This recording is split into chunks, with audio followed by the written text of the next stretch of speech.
నమస్తే పాప్కార్న్ మీడియాకి స్వాగతం. మనతో పాటు డిబేట్లో పార్టిసిపేట్ చేసేందుకు స్టూడియోలో ఉన్నారు సీనియర్ పొలిటికల్ జర్నలిస్ట్ డివి శ్రీనివాస్ గారు.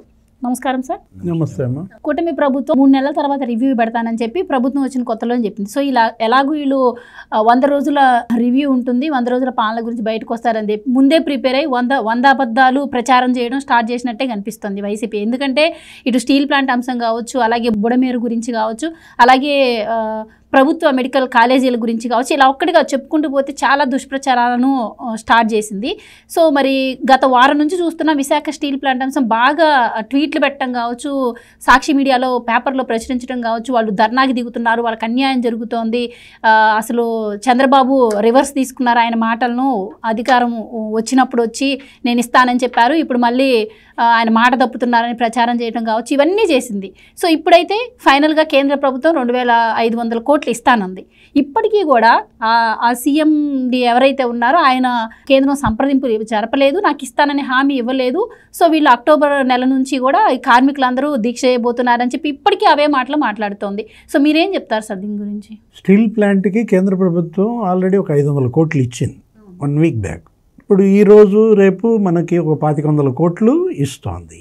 ఏది 3000 కోట్లు. మొన్న కేంద్ర మంత్రి కుమారస్వామి వచ్చి చూసి వెళ్ళాడు. శుభవార్త మీరు వింటారు, కార్మిక సంఘాల నాయకులందరితో అన్నాడు, నేను చెప్పకూడదు, ప్రధాని మోడీయే ప్రకటిస్తారని. ఇవాళ 2 బ్లాక్ ఫర్నెస్లని పనిచేయమన్నారు. రెండిట్లో కూడా పనిచేసుకునే అవకాశం వచ్చేసింది. అంటే విజయసాయిరెడ్డి ఇప్పుడు రాజీనామా చేస్తాడా? 3 రోజుల క్రితం ఆయన ఒక ట్వీట్ చేశాడు, గంటా శ్రీనివాసరావు నువ్వు రాజీనామా చేస్తావా అని అడిగాడు. భరత్ నువ్వు రాజీనామా చేస్తారా అని అడిగారు. ఎవరు? విజయసాయిరెడ్డి. మరి 3000 కోట్లు కేంద్రం ఇచ్చినందుకు ఇవాళ విజయసాయిరెడ్డి రాజ్యసభకు రాజీనామా చేయాలి కదా, జగన్మోహన్ రెడ్డి అసెంబ్లీకి రాజీనామా చేసేసుకోవాలి కదా. అంటే అఫ్కోర్స్ ఆయన అసెంబ్లీకి వెళ్ళటం ఎటు ఇష్టం లేదు, ఉన్నా ఒకటే ఊడినా ఒకటే, వాళ్ళు రాజీనామాలు చేసినా ఒకటే, చేయకపోయినా ఒకటే. మీకోసం కాదు కదా ఇవాళ కేంద్రం ఇస్తోంది, మీకోసం కాదు కదా ఇవాళ చంద్రబాబు తెస్తోంది. ఎందుకు తేలేకపోయారు మీరు? పోలవరానికి ఇదే 12,000 కోట్లు ముందస్తు అడ్వాన్స్ జగన్మోహన్ రెడ్డి ఎందుకు తేలేకపోయాడు? లేదు, ఇప్పుడు వాళ్ళు ఏమంటున్నారే, ప్రధానమంత్రి ఆంధ్రప్రదేశ్ వచ్చినప్పుడు జగన్మోహన్ రెడ్డి గారు అడిగారు మాకు విశాఖ స్టీల్ ప్లాంట్కి నిధులు కావాలని, అలాగే 2-3 సార్లు లేఖలు కూడా రాశారు అని చెప్పి మేమే విశాఖ స్టీల్ ప్లాంట్ కోసం పోరాడామని చెప్పి చెప్తోంది వైసీపీ. రాజధానికి 15,000 కోట్లు కూడా మీరే లేఖలు రాశారా? ఎడారన్నాడు తమ్మినేని సీతారాం. ఇప్పుడు ఇవాళ అమరావతికి 15,000 కోట్లు ఎవరు లేఖలు రాస్తే ఇచ్చారు? నువ్వు అన్నావు కదా మేము లేఖలు రాస్తే వస్తున్నాయని అంటున్నారు కదా. 22 మంది ఎంపీలు లోక్సభలో, 11 మంది రాజ్యసభలో, 33 మందితో మీ వల్ల కానిది ఇవాళ రాజ్యసభలో ఒక్కళ్ళు లేరు. కేవలం 21 మంది లోక్సభలో బీజేపీ, జనసేన, తెలుగుదేశం నిధుల వర్షం కురిపిస్తోంది ఆంధ్రప్రదేశ్ పైన. అక్కసు పట్టలేకపోతున్నారా? ఇవాళ ఇంత నిప్పులు కక్కాల్సిన అవసరం ఏంటి? జగన్మోహన్ రెడ్డి ఇప్పుడు ఆంధ్రప్రదేశ్ 5 ఏళ్ల చీకటి నుంచి 100 రోజుల్లో వెలుగులోకి వచ్చింది. కళ్ళు బయర్లు గమ్ముతున్నాయా? అదేదో కేసు చూసా, ఇట్లాగే ఎవరో పేరెంట్స్ ఎవరో చనిపోతే ఆడపిల్లలంతా ఒక చీకట్లో ఉండిపోతారు. ఒక 3-4 ఏళ్ళు దాకా వాళ్ళు అసలు బయటికి రారు. వాళ్ళని బలవంతంగా బయటికి తీసుకొస్తే ఆ వెలుగు ఇదంతా చూస్తే తట్టుకోలేరు. అంటే ఈ 100 రోజులు వెలుగు చూసి జగన్మోహన్ రెడ్డి ఆ ఆడపిల్లలు ఆ వ్యాధిగ్రస్తుల్లాగా తట్టుకోలేకపోతున్నాడా? 1966లో ఇదొక ఉద్యమం, విశాఖ ఉక్కు ఆంధ్రుల హక్కు అని తెన్నేటి విశ్వనాథం, గౌతు లచ్చన్న, మహామహులు ఎవరు, ఎన్జి రంగా, వాళ్ళందరి త్యాగాలు. అమృతరావు దీక్ష చేశాడు, టి అమృతరావు నిరాహార దీక్ష, ఆమరణ దీక్ష చేశాడు. వరంగల్లో చనిపోయారు. ఏంటి? స్టీల్ ప్లాంట్ కోసం ఎంతమంది చనిపోయారు? ఆ త్యాగాల మీద వచ్చిన ప్లాంటు నిలబెట్టడం కోసం ముఖ్యమంత్రి చంద్రబాబు ఆయన ప్రభుత్వం పనిచేస్తుంటే ఒడ్డు నుండి గడ్డలేయటం కాదు కదా. మీరెందుకు కాపాడలేకపోయారు? మీరెందుకు తీసుకురాలేకపోయారు ఈ నిధులు? ఇవాళ పోలవరంకి 12,000 కోట్లు ముందస్తు అడ్వాన్స్ ఇచ్చారే. నువ్వు ఆ గైడ్ బండ్ కొంగేసావు, నువ్వు ఆ డయాఫ్రమ్ వాళ్ళు దెబ్బతీసావు. అండ్ ఇంకోటి సార్, ఎలక్షన్స్కి ముందు కూడా స్టీల్ ప్లాంట్ ఉద్యోగులు ధర్నా చేస్తే అప్పుడు కనీసం వైసీపీ వచ్చి ఒక్కరు కూడా సపోర్ట్ చేసింది లేదు. ఈవెన్ పవన్ కళ్యాణ్ గారు వెళ్ళి నాకు రాజ్యసభలో ఒక్క ఎంపీ ఉన్నా చాలు, నేను ఈరోజు స్టీల్ ప్లాంట్ కోసం పోరాడేవాడిని అని కూడా ఆ రోజు ఆయన మాట్లాడిన పరిస్థితి. అసలు ఇదే జగన్మోహన్ రెడ్డి ఎలక్షన్ ముందు విశాఖపట్నం వెళ్తే అక్కడ ఉన్నటువంటి కార్మికులందరూ స్టీల్ ప్లాంట్ గురించి అడిగితే, స్టీల్ ప్లాంటా ఏమైంది స్టీల్ ప్లాంట్కి అని అడిగాడు. 4.5 ఏళ్ళు ముఖ్యమంత్రిగా పనిచేసిన జగన్మోహన్ రెడ్డి అదే స్టీల్ ప్లాంట్ కార్మికులు ఇతను విశాఖపట్నం వచ్చినప్పుడు మా స్టీల్ ప్లాంట్ అండి అని అడిగితే, స్టీల్ ప్లాంటా, ఏమైంది స్టీల్ ప్లాంట్కి అని అడిగాడంటేనే అర్థం కాల అతను ఎంత మహా నటుడో. ఎవరు ఇవాళ జగన్మోహన్ రెడ్డి నిన్న పెట్టిన ప్రెస్ మీట్ ఎందుకంత కుళ్ళిపోతున్నాడు? ఎవరి మీద అతను అక్కసు? ఇవాళ రాష్ట్రం అభివృద్ధి కావటం నీకు ఇష్టం లేదు, నువ్వు నాశనం చేసావు, నువ్వు నాశనం చేసింది మళ్ళీ ఇవాళ నిర్మాణం జరుగుతోందనా? ఇప్పుడు ఇవాళ ప్రతి పేదోడు అన్నం తింటున్నాడు. అన్నా క్యాంటీన్లు మొన్న 100 ఓపెన్ చేశారు, నిన్న 75 అన్నా క్యాంటీన్లు ఓపెన్ చేశారు. 175 అన్నా క్యాంటీన్లలో ఇవాళ 15 రూపాయలకే పేదోడు భోంచేస్తున్నాడే, టిఫిన్ తింటున్నాడే. నువ్వు పట్టలేకపోతున్నావా? అంటే పేదలు అన్నం తినకూడదా? జగన్మోహన్ రెడ్డి అతని ఫ్యాక్షన్ మైండ్ సెట్ ఏంటి? ఇంత సైకో మనస్తత్వం ఏంటి? అన్నా క్యాంటీన్లు ఓపెన్ చేస్తే నీకు నచ్చదు, పేదలకి నువ్వు 1000 రూపాయల పెన్షను ఒకేసారి పెంచితే నీకు నచ్చదు. అంటే నీకులాగా చంద్రబాబు 250 అంటే 4 ఏళ్ళు పెంచకుండా చంద్రబాబు తొలి రోజే 1000 రూపాయలు పెంచాడన్న కోపమా ఏంటి జగన్మోహన్ రెడ్డికి? ఎందుకు ఇంత ఫ్రస్ట్రేషన్? ఎందుకు ఇంత అక్కసు? బుడమేరు వరద, నువ్వు ఆ గండ్లు ఆ రోజు నువ్వు పూడ్చుంటే 3 గండ్లు ఎడమ కట్టకబడిన 3 గండ్లు జగన్మోహన్ రెడ్డి పూడ్చుంటే ఇవాళ బుడమేరు పొంగేదా? బెజవాడ మునిగేదా? నీ పాపం కదా అది. 500 కోట్లు బుడమేరుకి ఆధునీకరణకి ఇస్తే అందులో 160 కోట్లు దేవినేని ఉమామహేశ్వరరావు చంద్రబాబు ప్రభుత్వం ఖర్చు పెడితే నువ్వు ఆ మిగతా 300 కోట్లు ఖర్చు పెట్టలేదు. ఇవాళ బుడమేరు ఏమైంది? పొంగింది. ఆ గండ్లు పూడ్చకపోవటం వల్ల మీ వాళ్ళంతా కబ్జాలు చేయటం వల్ల మొత్తం 3000 పైగా భవనాలు ముంచేసి ఇవాళ ఏంటి అవన్నీ ఆక్రమణలు అన్నారు. ఆ 3000 భవనాలు తొలగించాలా? బుడమేరు పాపం నీది. నువ్వు నిన్న పోయి అక్కడ ఏదో పరామర్శ చేయడానికి వెళ్తే వాళ్ళంతా తిరగబడ్డారు, బొత్స సత్యనారాయణని నిలేశారు. అంటే ఇవాళ ఆ వరదల్లో చంద్రబాబు ప్రభుత్వం ఆదుకున్న తీరు చూసి తట్టుకోలేకపోతున్నావా? ఆయన 10 రోజులు అక్కడే ఉండి బస్సులో ఉండి ఆయన కలెక్టరేట్లో సీఎంఓ పెట్టుకుని జేసీబీల్లో వెళ్ళాడే. 23 కిలోమీటర్లు జేసీబీలో నువ్వు వెళ్ళగలవా? అంటే ఏంటి నీ ఫ్రస్ట్రేషన్ ఏంటి? పట్టలేకపోతున్నావా? పళ్ళు పటపట గొరుకుతున్నావా? ఇవాళ జగన్మోహన్ రెడ్డి నిన్న పెట్టిన ఆ ప్రెస్ మీటు డ్రోన్లతో ఆహార ప్యాకెట్లు పంపిణీ చేశారు, డ్రోన్లతో మందులు ఇచ్చారు, డ్రోన్లతో ఏంటి బ్లీచింగ్ చల్లారు. ఇప్పుడు ఇన్ని రోజులైంది కదా, అక్కడ ఏమన్నా చెత్త ఉందా? ఏ ఇంట్లో ఉన్న బురద ఉందా? ఫైర్ ఇంజన్లతో బురద వదిలించారు. ఇవాళ అక్కడ ఉన్న ద్విచక్ర వాహనాలు, ఆటోలు అన్నిటికీ బీమా ఇస్తున్నారు. నిన్న పరిహారం ప్రకటించారు. నువ్వు ఇచ్చావా పరిహారం? వరద బీభత్సాలు ఎన్ని మాట జరిగాయి నీ 5 ఏళ్లలో? ఎకరానికి ఇవాళ 10,000, హెక్టార్కి 25,000. నీకేది పత్తి ఇది వరికి ఇస్తున్నారు, పండ్ల తోటలకు 35,000 ఇస్తున్నారు. రైతులకి ఇవాళ వాళ్ళు అంత నష్టపరిహారం ఇస్తుంటే దేశంలో ఇంత పెద్ద ఎత్తున పరిహారం ఇచ్చారా?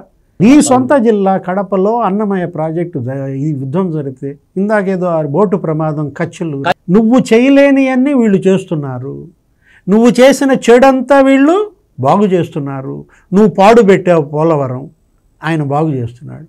నువ్వు అమరావతిని నాశనం చేశావు, ఆయన మళ్ళా నిర్మిస్తున్నాడు. అంటే అక్కడ జంగిల్ క్లియరెన్స్ చేశారు 36 కోట్లు.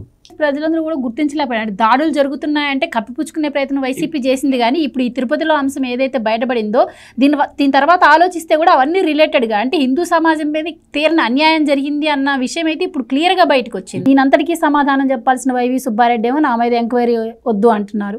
మరి ఈవోగా ఉన్నటువంటి ధర్మారెడ్డి ఇంతవరకు ఆచూకీ అయింది లభించలేదు. ఆయన ఇంతవరకు అసలు ఈ విషయంపై ఎలాంటి స్పందన ఇవ్వలేదు. సో మరి ఎలాంటి ఎంక్వైరీ జరగాలంటారు? ఇప్పటి వరకు మరి అపచారం అయితే జరిగిపోయింది, ఎలాంటి సంప్రోక్షణ చర్యలు ఉండబోతాయంటారు? ఎందుకంటే ఇప్పటికే టీటీడీ పాలక మండలి సమావేశం కూడా అయింది అంటున్నారు. సో త్వరలో బ్రహ్మోత్సవాలు కూడా రాబోతున్నాయి. మరి ఎలాంటి చర్యలు ఉండబోతున్నాయి? అలాగే కేంద్రం కూడా స్పందించింది, ఎలాంటి యాక్షన్ తీసుకునే అవకాశం ఉంటుందంటారు? దేవుడితో పెట్టుకున్నాడికి 3 దమ్మ. ఏది వీళ్ళు ఎవరితో పెట్టుకున్నారు? దేవుడితో పెట్టుకున్నారు. వీళ్ళకి మూడిందనమాట. ఏది మొత్తం ఒక దేవాలయం కాదు. జగన్మోహన్ రెడ్డి 5 ఏళ్లలో హిందూ దేవాలయాలని టార్గెట్ చేశాడు. మనం చూసాం. ఏది సింహాచలం, అప్పన్న మామూలు అమానుషాలు చేయలేదు. అక్కడ అంతర్వేదిలో రథం తగలబెట్టారు, నెల్లూరులో రథం తగలబెట్టారు. వీళ్ళు చేసిన అపచారాలు మామూలు అపచారాలు కాదు. ఇప్పుడు ఇది ఏది? ఈ తిరుపతి లడ్డు, ఈ నెయ్యి కాంట్రాక్ట్. ఇవాళ ఆయన ఎవరో వచ్చి సవాల్ చేశాడు కదా, నేను వచ్చి ప్రమాణం చేస్తానన్నాడు కదా సుబ్బారెడ్డి, నువ్వు అన్నావు ఇది వైవి సుబ్బారెడ్డి. మరి నిజంగా అతను వచ్చి ప్రమాణం చేస్తాడా, నీ కాంట్రాక్ట్ మార్చలేదు నేను అని ప్రమాణం చేయగలడా? ఇదే సుబ్బారెడ్డిని మనం సవాల్ చేస్తున్నాం, నేను నెయ్యి కాంట్రాక్ట్ మార్చలేదు అని ప్రమాణం చేయగలడా కుటుంబంతో సహా? ఎందుకు మార్చావు నెయ్యి కాంట్రాక్టు? కక్కుర్తి. నందిని ఇచ్చే నెయ్యి ఇవాళ బయట 600 పైన నందిని అమ్ముతుంటే కర్ణాటక ఫెడరేషన్ నువ్వెంత కొనాలా? నీకు 540కే వాళ్ళు ఇస్తున్నప్పుడు ఎందుకని నువ్వు అది ఆపేశావు? 340కి ఎందుకు కక్కుర్తి పడ్డావు? 320కి నెయ్యి ఎవరైనా ఇస్తారా? ఒక్క తిరుపతిలోనే కాదంట, సింహాచలంలో నెయ్యి, అన్నవరంలో నెయ్యి, సింహాచలంలో నెయ్యి విశాఖ డైరీది, అది విశాఖ డైరీ దగ్గర కొనకుండా 540 పైన ఉందని అక్కడ కూడా 340కి కొన్నారు. ఏది? రైతు డైరీ అంట. ఎవరిదా రైతు డైరీ? దానిలో ఎవరెవరు వాటాలు, ఎవరెంత కమిషన్ తీసుకున్నారు? అన్నవరంలో కూడా మళ్ళీ అదే రైతు డైరీ. అన్నవరంలో కూడా నెయ్యితో మంచిగా చేస్తారు ప్రసాదం. ఏది? వాళ్ళు అసలు అన్నవరం ప్రసాదం మామూలు టేస్ట్ ఉండదు అన్నమాట, పూర్తిగా నెయ్యి. నువ్వేం చేసావు? అక్కడ కూడా 540 కాకుండా 340. వీడే ఎవరు? ఈ రైతు డైరీ. ఎవరిది రైతు డైరీ అంటే? ఆ రైతు డైరీకి మీకు ఉన్నటువంటి సంబంధం ఏంటి? ఈ కమిషన్లు ఏంటి? అంటే ఒక్క తిరుపతి లడ్డులో నెయ్యి కాంట్రాక్ట్ కాదు, ఇవాళ మొత్తం దేవాలయాలన్నిటిల్లో కూడా వీళ్ళు నెయ్యిలో పెద్ద కుంభకోణం చేశారు. ఏది? 340 రూపాయలకి నెయ్యి ఎవరు ఇచ్చారు, ఎలా ఇచ్చారు? అందుకే ఇవన్నీ బయటకు వచ్చాయి. మోడీ, అమిత్ షా సీరియస్ అయ్యారు. ఏది? వీళ్ళు మోడీ దగ్గరికి వెళ్ళేవాడు, ఒక 20 సార్లు వెళ్ళి కలిశాడు. కలిసినప్పుడల్లా జగన్మోహన్ రెడ్డి ఏమి ఇచ్చాడు వాళ్ళ చేతిలో? ఆ లడ్డు తిన్నారు కదా. అంటే నువ్వు కలిపిన పంది కొవ్వు, ఆ నెయ్యితో తయారు చేసిన ఆ లడ్లు కోట్లాది మంది భక్తులతో తినిపించారనే ఇవాళ దేశం భగ్గుమంటారు. అన్ని రాష్ట్రాల్లో రోడ్ల మీదకి వచ్చి ఇవాళ దిష్టి బొమ్మలు తగలేస్తున్నారంటే ఇవాళ జగన్మోహన్ రెడ్డి ఇంతకు మించిన విలన్ ఇంకొకళ్ళు లేడని ఇవాళ దేశం మొత్తం ఇతని విలని చేసుకున్నది మహాదేవ. ఏది? ఇవాళ ఈ పరిస్థితి నీకు ఎందుకు వచ్చింది నువ్వు ఆలోచించకుండా? ఇందాక నువ్వు ఒక ప్రశ్న అడిగావు, అది ఎప్పుడో రిపోర్ట్ వచ్చిందంట కదండి, ఈ రిపోర్ట్ అప్పుడు ఎందుకు బయట పెట్టలేదు, ఇప్పుడు ఎందుకు బయట పెట్టారంటున్నారు. మంగళగిరి తెలుగుదేశం పార్టీ కార్యాలయం మీద దాడి ఎప్పుడు చేశారు? ఇప్పుడు ఎందుకు జైలుకి వెళ్తున్నారు? కాదంబరి జత్వాని కిడ్నాప్ ఎప్పుడు చేశారు? అప్పుడు ఎందుకు చర్యలు తీసుకోలేదు, ఇప్పుడు ఎందుకు తీసుకున్నారంటే? ఇప్పుడు ఇవాళ రిపోర్ట్ ఎప్పుడు వచ్చింది, మీరు ఎప్పుడు బయట పెట్టారు, మీరు ఎప్పుడు చర్చిస్తున్నారు కాదు, రిపోర్ట్ వచ్చిందా లేదా, రిపోర్ట్లో ఈ వాస్తవాలు ఉన్నాయా లేవా? స్పష్టంగా ఈక్వేషన్ 4లో ఏముంది, ఈక్వేషన్ 5లో ఏముంది, S5 వాల్యూ మన మధు గారు చెప్తారు అసలు అటన్నిటి గురించి, ఆయన కెమిస్ట్రీ. S5 ఇవాళ మరి 95 నుంచి 105 దాకా ఉండాల్సింది 20కి ఎందుకు వచ్చింది? అందులో మీరు కలపరానిది కలిపారు. స్పష్టంగా నువ్వు 5 కంపెనీలకు ఇచ్చావు, వైష్ణవి డైరీ, పరాగ్ డైరీ, లేకపోతే ఇది ఏది AR డైరీ. ఎందుకు ఇచ్చావు? కర్ణాటక ఫెడరేషన్ కాదని ఈ 5 కంపెనీలకు ఎందుకు ఇచ్చావు? కమిషన్లు ఎంత కొట్టేశారు? ఇవాళ తిరుపతిలో మీరు చేసిన అవినీతి ఎంత? 20,000 కోట్ల స్కామ్ జరిగిందని. ఏది? 5 ఏళ్లలో ఒక తిరుపతిలో సుబ్బారెడ్డి, కరుణాకర్ రెడ్డి నేర చరిత్రలందరినీ మీరు తిరుపతి బోర్డులో పెట్టారు. ఎవరా? శేఖర్ రెడ్డి. శేఖర్ రెడ్డికి ఎందుకు ఇచ్చావు నువ్వు టీటీడీ బోర్డు మెంబర్షిప్? ఇదే శేఖర్ రెడ్డిని నువ్వు గతంలో విమర్శించావు. సుబ్బారెడ్డి ఎందుకు పెట్టుకున్నాడు? 178 కోట్లు పట్టుబడ్డాయి ఆయన దగ్గర ఈడీ సిబిఐ కేసుల్లో. హయాంలో తిరుపతిని ఆదాయ వనరుగానే చూసింది తప్ప ఎక్కడా కూడా పవిత్రత. ఆదాయ వనరులు కాదమ్మా, నేర చరిత్రలు. నీ బోర్డు మెంబర్లంతా నేర చరిత్రలు. 18 మంది నేర చరిత్రులా? హైకోర్టు నోటీసులు పంపింది. దేశాయ్ అనేవాడు, వాడి మీద 8 కేసులు ఉన్నాయి. ఎవరేమన్నారు నీకు అతన్ని మెంబర్షిప్? మెడికల్ కౌన్సిల్లో అతను స్కామ్ చేశాడు, 2 కోట్లు తీసుకుంటూ పట్టుబడ్డాడు, అతను జైల్లో ఉన్నాడు. అతనికి నువ్వు మెంబర్షిప్ ఎందుకు ఇచ్చావు? అంటే జైల్లో ఉన్న వాళ్ళందరూ టీటీడీ బోర్డు మెంబర్లా? శరత్ చంద్రారెడ్డి జైల్లో ఉన్నాడు, తిహార్ జైల్లో. అతనేంటి? మద్యం మాఫియా. బూదాటి లక్ష్మీనారాయణ అంట, సాహితీ ఇన్ఫ్రా అని చెప్పి ఇక్కడ సిటీలో రియల్ ఎస్టేట్ మాఫియా. వాళ్ళందరి దగ్గర డబ్బులు వసూలు చేసి ఎగ్గొట్టి పారిపోయిన అతనికి ఒక మెంబర్షిప్ ఇచ్చాడు. మద్యం మాఫియా శరత్ చంద్రారెడ్డి, అతను బోర్డులో member. Medical council mafia Ketan Desai, అతనొక అంటే తిరుపతిని ఒక మాఫియాలు ఒక తిరుపతి బోర్డు అంటే మాఫియా డాన్ల బోర్డుగా మార్చాడు. ఇవాళ అందుకు భగ్గుమంటోంది.